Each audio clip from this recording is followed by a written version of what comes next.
As much as I enjoyed playing Assassin's Creed Origins the other week and had plenty of good things to say about it, there's still a bunch of stuff that just feels a little bit odd about the blend of history and video game that Ubisoft go for with this series. So here's 5 things that I found just a little bit odd about Assassin's Creed Origins.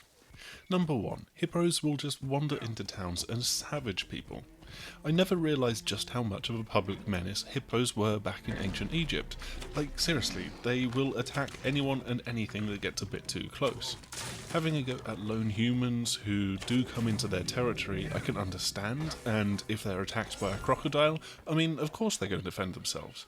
That's all fine, but I literally saw a hippo run right into the middle of town and attack one particular person, as if that guy had said something terribly rude about the hippo's mum and it needed to get back at them.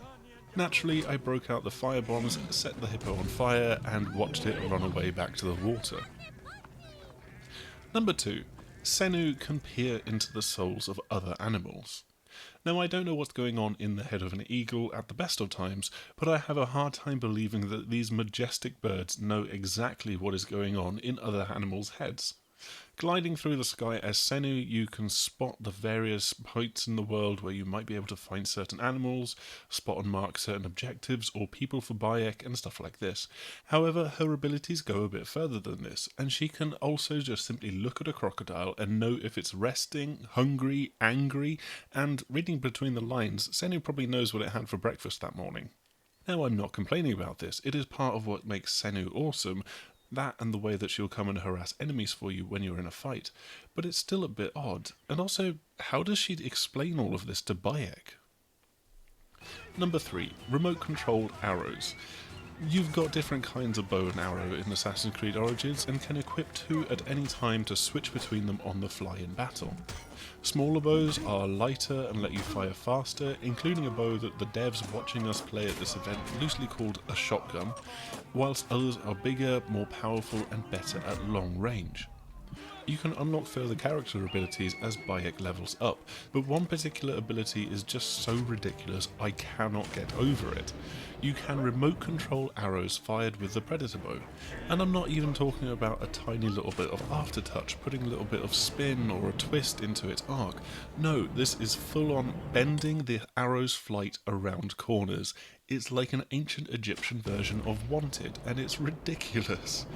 But it's also part of the fun of this video game.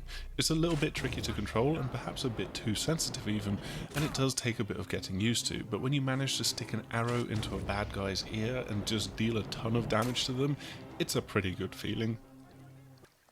Number 4. You can pet cats and eagles, but for some reason not dogs or cows. With the wider and more vibrant systemic world of Assassin's Creed Origins, there's a lot more wild animals running around. You will want to beware of lions, hyenas, crocodiles and hippos, definitely, but then there's the domesticated animals that you just want to run up to and play with.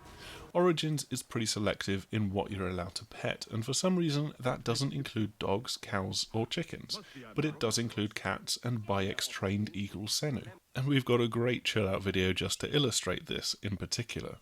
But why is Assassin's Creed Origins so selective?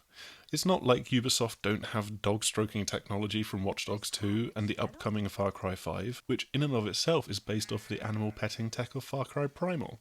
As it was explained to us, the devs are simply running out of time to put all of these things into this game, which has been effectively built up from the ground. But hopefully they can come back to this and patch in more animal petting. Because while I am definitely a cat person, I know there's a lot of people out there that prefer dogs or, cows. Finally, number 5 is just why Ubisoft is still bothering with all of this Animus stuff. At this point, I really have no idea why Ubisoft persist with this. Back during Assassin's Creed 1 through 4, it made a kind of sense with the overworld story and Desmond, but since then it's just become less and less relevant to have the Animus in the game.